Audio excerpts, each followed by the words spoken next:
ओम शांति। आप सब भाई बहनों को ये जो मुरली बहुत मेहनत से रिकॉर्ड करते हैं, तो ये जरूर सुनना है और सुनकर जितना हो सके निश्चय करना है, क्योंकि ये जो मुरली है कोई साधारण मनुष्य के लिए, परमात्मा के लिए। हम भी इसी मुरली को सुनकर श्रीमत पर चलते हैं। यानी ये मुरली हमारे लिए अंधों के लिए लाठी है, यानी सारा है। ओम शांति। राज बाबा ने कहा 3/7/2024। मीठे बच्चे, कलंक की दर बनने के लिए अपनी अवस्था अचल अडोल बनाओ। जितना तुम पर कलंक लगते हैं उतना तुम कलंक की दर बनते हो। प्रश्न, बाप की आज्ञा क्या है? किस मुख्य आज्ञा पर चलने वाले बच्चे दिल तक नसीन बनते हैं? उत्तर है, बाप की आज्ञा है। मीठे बच्चे, तुम्हें कोई से भी खिटखिट नहीं करनी है, शांति में रहना है। अगर कोई को तुम्हारी बात अच्छी नहीं लगती है तो तुम चुप रहो। एक दो को तंग नहीं करो। बाप दादा के दिल तक नसीन बन सकते जब अंदर कोई भूत न रहे, मुख से कभी कोई कड़वे बोल ना निकले, मीठा बोलना जीवन की धारणा हो जाए। ओम शांति। भगवान नु वाच, आत्म अभिमानी भव, पहले पहले जरूर करना पड़े। यह है बच्चों के लिए सावधानी। बाप कहते हैं कि हम बच्चे बच्चे कहते हैं, तो आत्माओं को देखता हूँ। शरीर तो पुरानी जुत्ती है, यह सतो प्रदान बन नहीं सकता। सतो प्रदान शरीर तो सतयुग में मिलेगा। अभी तुम्हारी आत्मा सतो प्रदान बन रही है, शरीर तो वही पुराना है। अभी तुमको अपने आत्मा को सुधारना है, पवित्र बनना है। सतयुग में शरीर भी पवित्र मिलेगा। आत्मा को शुद्ध करने के लिए एक बाप को याद करना होता है। बाप भी आत्माओं को देखते हैं। सिर्फ देखने से आत्मा शुद्ध नहीं बनेंगी, वो तो जितना बाप को याद करेंगे उतना शुद्ध होते जाएंगे। ये तो तुम्हारा काम है, बाप को याद करते करते सतो प्रदान बनना है। बाप तो आया ही रास्ता बताने। ये शरीर तो अंत तक पुराना ही रहेगा, ये तो सिर्फ कर्मेंद्रिया है जिससे आत्मा का कनेक्शन है। आत्मा गुल बन जाती है, फिर करते भी अच्छे करती है। वहाँ पंछी जानवर भी अच्छे अच्छे रहते हैं। यहाँ चिड़िया मनुष्य को देख भागती है। वहाँ तो ऐसे अच्छे अच्छे पंछी तुम्हारे आगे पीछे घूमते फिरते रहेंगे, वह भी कायदेशीर। ऐसे नहीं कि घर के अंदर घुस आएंगे, गंद करके जाएंगे, नहीं। बहुत कायदे की दुनिया होती है। आगे चल तुमको सब साक्षात्कार होते रहेंगे।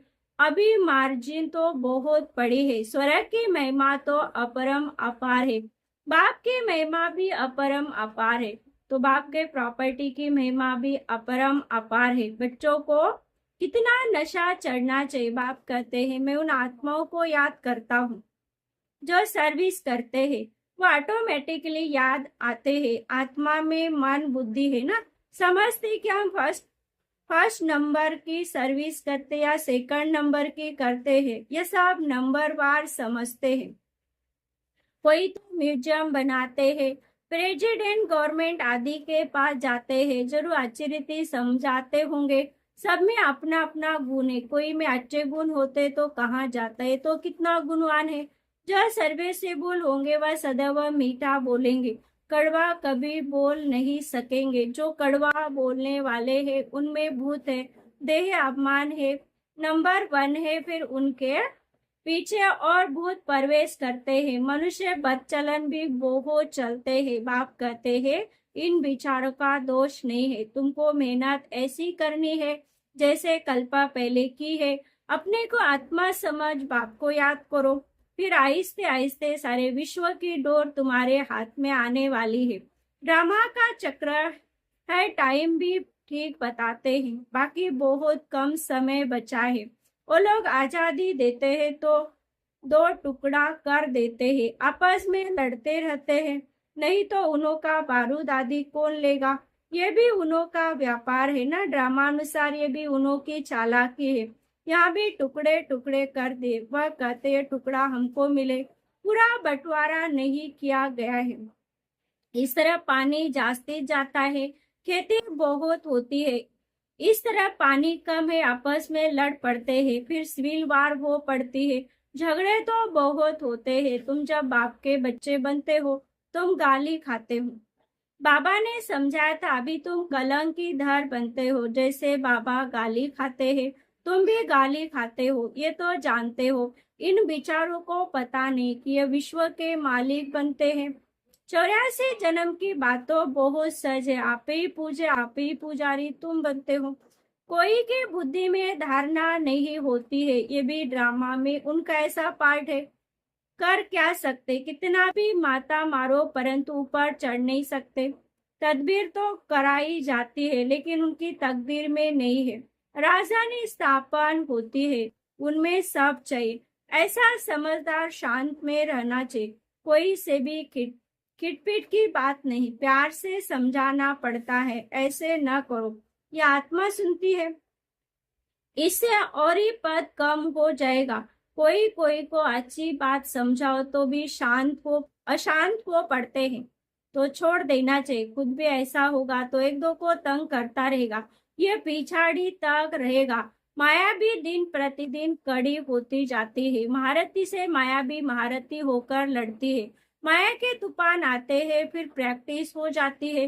बाप को याद करने के एकदम जैसे आचल आडोल रहते हैं, समझते माया हैरान करेगी, डरना नहीं। कलंकीदार बनने वालों पर कलंक लगते हैं, इसमें नाराज नहीं होना चाहिए।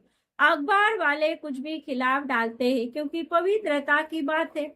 अबलाओं पर अत्याचार होंगे, आकासुर बकासुर भी नाम है, स्त्रियों का नाम भी पूतना सुपन का है। अब बच्चे पहले पहले महिमा भी बाप की सुनाते हैं। बेहद का बाप कहते तुम आत्मा हो, ये नॉलेज एक बाप के सिवाय कोई दे नहीं सकता।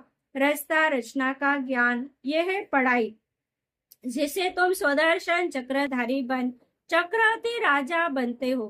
कलंक अलंकार भी तुम्हारे हैं, परंतु तुम ब्राह्मण पुरुषार्थी हो, इसलिए अहंकार विष्णु को दे दिया है। ये सब बातें, आत्मा क्या है परमात्मा क्या है कोई भी बता नहीं सकते। आत्मा कहाँ से आई, निकल कैसे सकती। कभी कहते आंखों से निकलती, कभी कहते भ्रुकुटी से निकलती, कभी कहते माथे से निकल गई, ये तो कोई जान नहीं सकता। अभी तुम जानते हो आत्मा शरीर ऐसे छोड़ेंगी, बैठे बैठे बाप की याद में देह का त्याग कर देंगे। बाप के पास तो खुशी से जाना है, पुराना शरीर खुशी से छोड़ना है। जैसे सर्प का मिसाल है, जानवर में भी जो अक्ल है वो मनुष्य में नहीं है। वह सन्यासी आदि तो सिर्फ दृष्टांत देते हैं। बाप कहते तुमको ऐसा बनना है जैसे भ्रमरी कीड़े को ट्रांसफर कर देती है, तुमको भी मनुष्य रूपी कीड़े को ट्रांसफर कर देना है। सिर्फ दृष्टांत नहीं देना, लेकिन प्रैक्टिकल करना है। अब तुम बच्चों को वापिस घर जाना है, वो तो वर्षे को जानते नहीं। शांति तो सबको मिलती है, सब शांति धाम में जाते हैं, सिवा बाप के कोई सर्व की सदगति नहीं करते। ये भी समझाना होता है, तुम्हारा निवृत्त मार्ग है, तुम तो ब्रह्म में लीन होने का पुरुषार्थ करते हो, बाप तो प्रवृत्ति मार्ग बनाते हैं। यह बहुत गुहे बात है, पहले तो कोई को अल बेही पढ़ाना पड़ता है। बोलो तुमको दो बाप है, हाथ का और बेहित का। हाथ के बाप के पास जन्म लेते हो विकारों से, कितने अपार दुख मिलते हैं। सत्युग में तो अपार सुख है, वहां तो जन्म ही मक्कार मिसाल होता है, कोई दुख की बात नहीं, नाम ही है स्वर्ग। बेहद के बाप से बेहद की बादशाही का वर्षा मिलता है।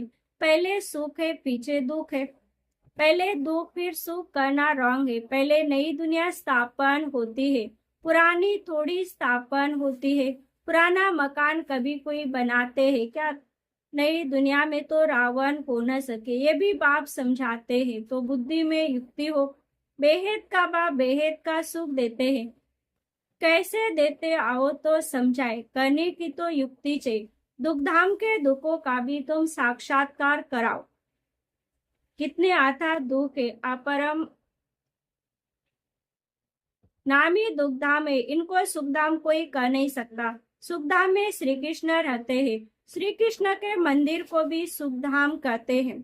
वह सुखधाम का मालिक था, जिसकी मंदिरों में अभी पूजा होती है। अभी बाबा लक्ष्मी नारायण के मंदिर में जाएंगे तो कहेंगे ओहो ये तो हम बनते हैं, इनकी पूजा थोड़ी करेंगे। नंबर 1 बनते तो फिर सेकंड थर्ड की पूजा क्या करें। हम तो सूर्यवंशी बनते हैं, मनुष्य को थोड़ी पता है, वो तो सबको भगवान कहते रहते। अंधकार कितना है, तुम कितना अच्छी रीति समझाते हो, टाइम लगता है, जो कल्प पहले लगा था, जल्दी कुछ भी कर नहीं सकते। हीरे जैसा जन्म तुम्हारे यहाँ अभी का है, देवताओं का भी हीरे जैसा जन्म नहीं कहेंगे। वह कोई ईश्वरीय परिवार में थोड़ी है, यह है तुम्हारा ईश्वरीय परिवार, वह है दैवी परिवार। कितनी नई नई बातें हैं। गीता में तो आटे में नमक मिसल है, कितने भूल कर दिए। श्री कृष्ण का नाम डालकर बोलो, तुम देवताओं को तो देवता कहते हो, फिर श्री कृष्ण को भगवान क्यों कहते हो। विष्णु कौन है ये भी तुम समझते हो। मनुष्य तो बिगर ज्ञान कैसे पूजा करते रहते। प्राचीन भी देवी देवता जो स्वर्ग में होकर गए हैं। सतो रजो तमो में सबको आना है, इस समय सब तमो प्रधान है। बच्चों को पॉइंट्स तो बहुत समझाते, ब्याज पर भी तुम अच्छा समझा सकते हो। बाप और पढ़ाने वाले टीचर को याद करना पड़े, परंतु माया की भी कितनी कश्मा कर चलती है, बहुत अच्छी अच्छी पॉइंट्स निकलती रहती है। अगर सुनेंगे नहीं तो सुना कैसे सकेंगे। अक्सर करके बाहर में बड़े महारथी इधर उधर जाते तो मुरली मिस कर देते हैं, फिर पढ़ते नहीं, पेट भरा हुआ है। बाबा कहते कितनी गुई बातें तुमको सुनाता हूँ, जो सुनकर धारण करना है। धारणा नहीं होगी तो कच्चे रह जाएंगे। बहुत बच्चे विचार सागर मंथन कर अच्छी अच्छे पॉइंट सुनाते हैं, बाबा देखते सुनते हैं, जैसे जैसे अवस्था ऐसे ऐसी पॉइंट्स निकाल सकते हैं जो कभी इसने नहीं सुनाई है। वह सर्विसेबल बच्चे निकालते, सर्विस पर ही लगे रहते हैं, मैगजीन में भी अच्छी पॉइंट डालते। तुम बच्चे विश्व का मालिक बनते, बाप कितना ऊंच बनाते। गीत में भी है ना, सारे विश्व की बागडोर तुम्हारे हाथ में होगी, कोई छीन ना सके। ये लक्ष्मी नारायण विश्व के मालिक थे ना, उनको पढ़ाने वाला जरूर बाप ही होगा, ये भी तुम समझा सकते हो। उन्होंने राज्य पद पाया कैसे, मंदिरों के पुजारी को पता नहीं, तुमको तो आता खुशी होनी चाहिए, ये भी तुम समझा सकते हो। ईश्वर सर्वव्यापी नहीं, इस समय तो 5 भूत सर्वव्यापी है। तुम फिर ईश्वर सर्वव्यापी कर देते तो भूले ना, ईश्वर सर्वव्यापी कैसे हो सकता, वो तो वेद का वर्षा देते, कांटों को फूल बनाते हैं। समझाने की प्रैक्टिस भी अच्छी समझाने की प्रैक्टिस भी बच्चों को करनी चाहिए। अच्छा मीठे मीठे सिकलिती बच्चों प्रति माता पिता बाप दादा का याद प्यार और गुड मॉर्निंग। रूहानी बाप की रूहानी बच्चों को नमस्ते। हम रूहानी बच्चों की रूहानी माता पिता बाप दादा को याद प्यार गुड मॉर्निंग और नमस्ते नमस्ते नमस्ते। धारणा की पॉइंट है पहला, जब कोई अशांति फैलाते हैं या तंग करते हैं तो तुम्हें शांत रहना है। अगर समझाने मिलते हुए भी कोई अपना सुधार नहीं कर सकते तो कहेंगे इनकी तकदीर, क्योंकि राजधानी स्थापन हो रही है। दूसरा, विचार सागर मंथन कर ज्ञान की नई नई पॉइंट्स निकाल सर्विस करनी। बाप मुरली में रोज जो गुहे बातें सुनाते हैं वह कभी मिस नहीं करनी। वरदान पवित्रता को आदि अनादि विशेष गुण के रूप में सहज अपनाने वाले पूज्य आत्मा हो। पूजनीय बनने का विशेष आधार पवित्रता पर है। जितना सर्व प्रकार की पवित्रता को अपनाते हो उतना सर्व प्रकार से पूजनीय बनते हो।